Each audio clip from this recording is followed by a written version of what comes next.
Night falls fast in December 1991, and one man remains standing in a Kremlin office, eyes fixed on a sheet of paper that weighs more than an empire.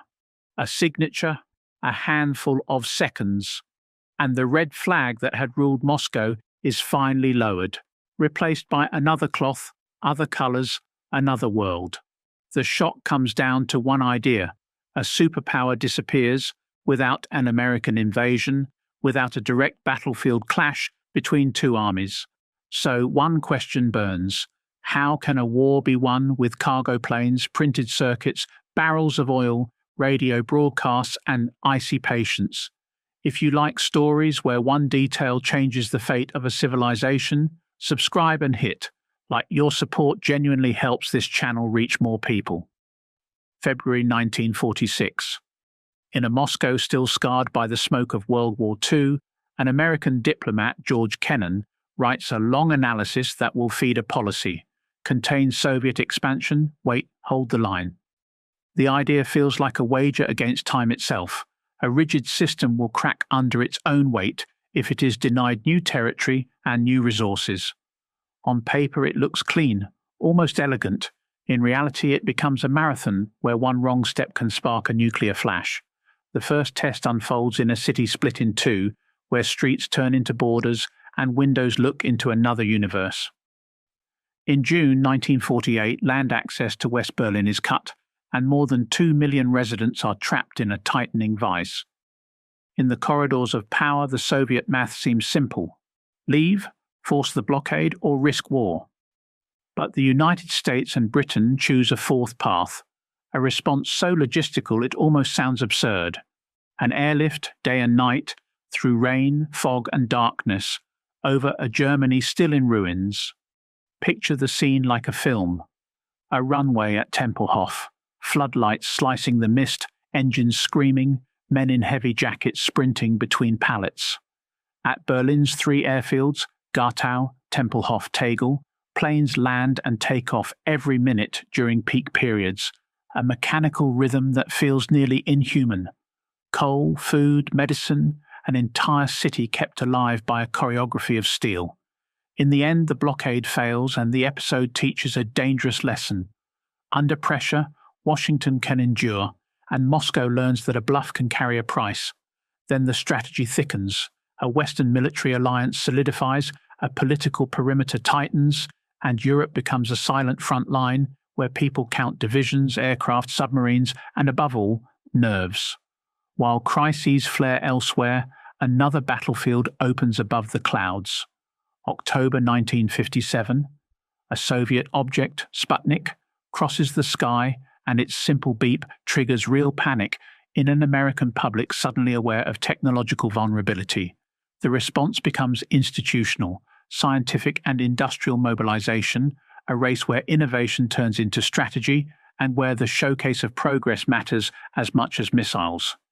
But the trap, the real one, is economic. A command system can pour enormous energy into one single goal, like a rocket launch. It struggles far more to modernize a whole production base, spread productivity gains, and feed an everyday life. Every spectacular success demands a brutal extraction of resources, and every extraction leaves a hole somewhere else: an aging factory, a poorly equipped farm, a shop with thin shelves. In Berlin in 1961, the admission becomes concrete. The wall rises, not to stop an army, but to stop citizens from leaving. Grey blocks, barbed wire, guard towers, one symbol that speaks without a speech and brands the world's imagination. 1 year later, October 1962, the planet holds its breath during the Cuban Missile Crisis, 13 days when the decision of a small circle of men can burn continents. In that confrontation, perception becomes everything.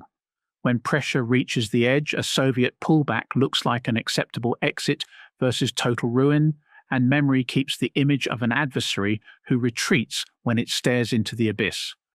The 1970s add another twist. The communist world shows internal fractures. America's opening to China reshapes the map, and the USSR must now think about a vast eastern border as well as NATO in the west. geography that consumes fuel, manpower, hardware, attention.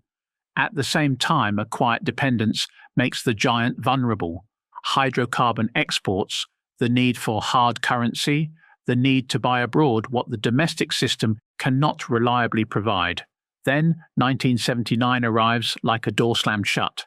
In Afghanistan, the Soviet intervention bogs down into a long war that grinds, demoralizes and bleeds. In the valleys, the air tastes of dust and cordite, columns move, helicopters beat the sky, villages empty, local fighters strike and vanish behind a ridge. On the American side, a covert program grows, support for Afghan resistance, financed and funneled through complex channels at the heart of Cold War logic. 1986 marks a technical turn. Stinger anti-air missiles are supplied to the Mujahideen, and the balance shifts because one man on the ground can now threaten a Soviet aircraft. The scene turns brutal. A pilot who used to fly low begins to doubt. A silhouette raises a tube. A white streak cuts the air, and suddenly a rotor goes silent inside a spiral of fire. The war, already expensive, gains a new psychological weight, and widely cited tallies put total Soviet military deaths in Afghanistan in the 12,000 to 15,000 range. In the West, Ronald Reagan enters office in 1981 with a more confrontational posture, and the idea of global pressure takes shape: military, technological, financial, cultural. The logic is easy to say and brutal to live. If Washington spends, Moscow must chase, and a less flexible economy exhausts itself trying to keep up with the display window of weapons and research. While negotiators talk missiles, engineers talk microprocessors, and modernity becomes a silent weapon. Then another lever hits, with no blast and no siren: oil.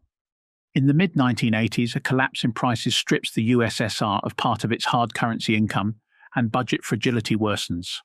A huge military superstructure, an economy under strain, a society living with shortages, the mixture turns unstable.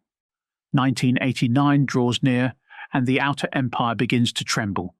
A border opens, a crowd thickens, police hesitate, slogans rise, hands strike concrete, and the unthinkable becomes visible.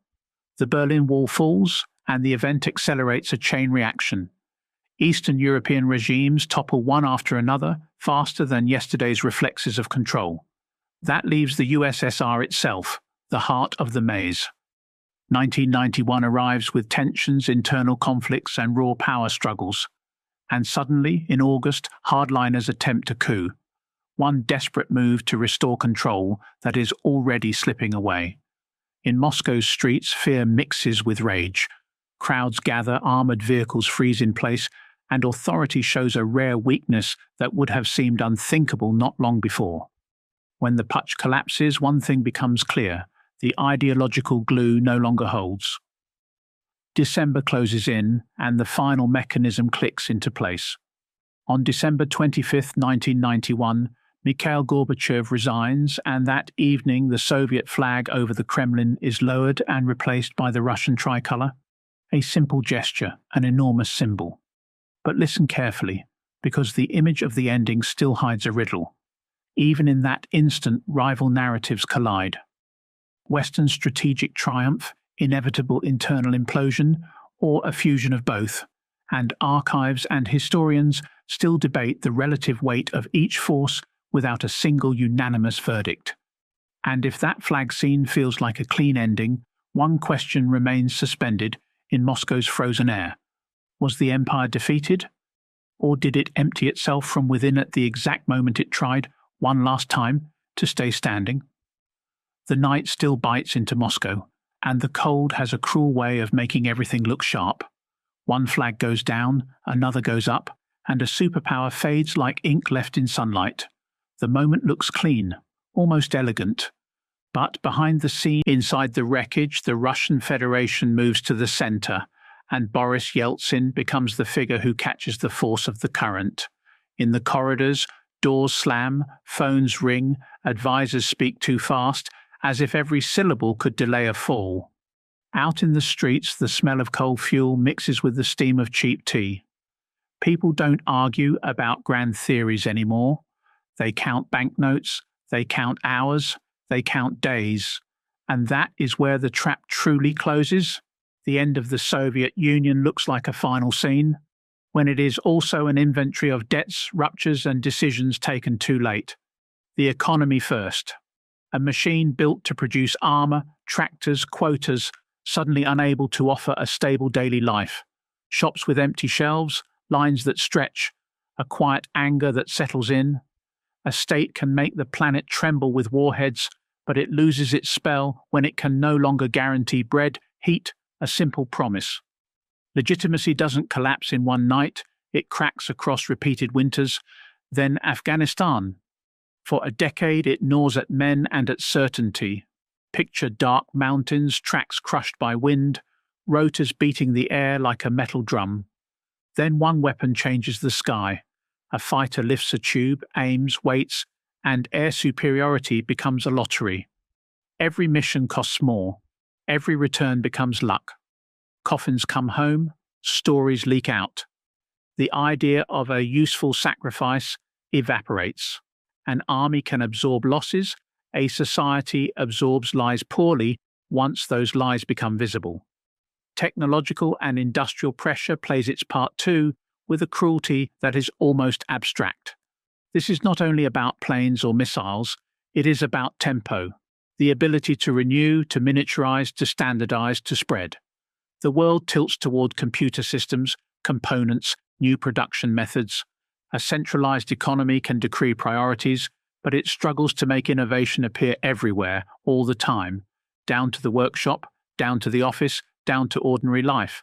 While the West accelerates, the USSR must choose, pay dearly to chase, or watch the gap widen into a canyon. And then there is energy, the quiet nerve running through the whole body. When income from oil and gas contracts, the budget tightens, imports become harder, political room shrinks, not an explosion, an asphyxiation. A nation can absorb one crisis, two, three, but when crises overlap, even an empire starts breathing too fast. What remains is the invisible front. Words, images, comparisons. For years, voices slip through static, songs pass from hand to hand, films spin on worn machines. Not gentle magic, erosion. When a generation sees another way to live, it begins to judge its own. When it judges, it stops believing.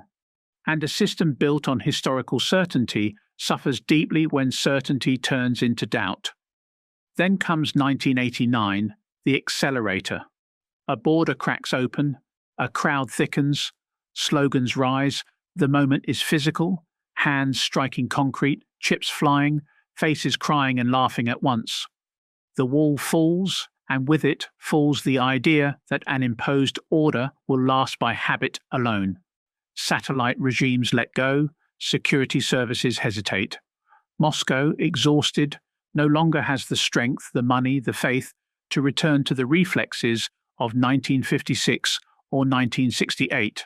So 1991 is no longer a mystery, it is a sum. August 1991, the hardliners' coup attempt is the last spasm of a machine that refuses to admit its end. You see tanks, you hear rumors, you feel a dry panic. But the effect flips, authority looks fragile. Fear changes sides.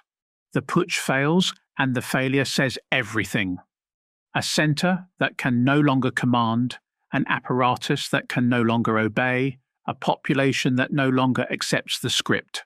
December, at last. A resignation, a transfer of responsibility, a lowered symbol.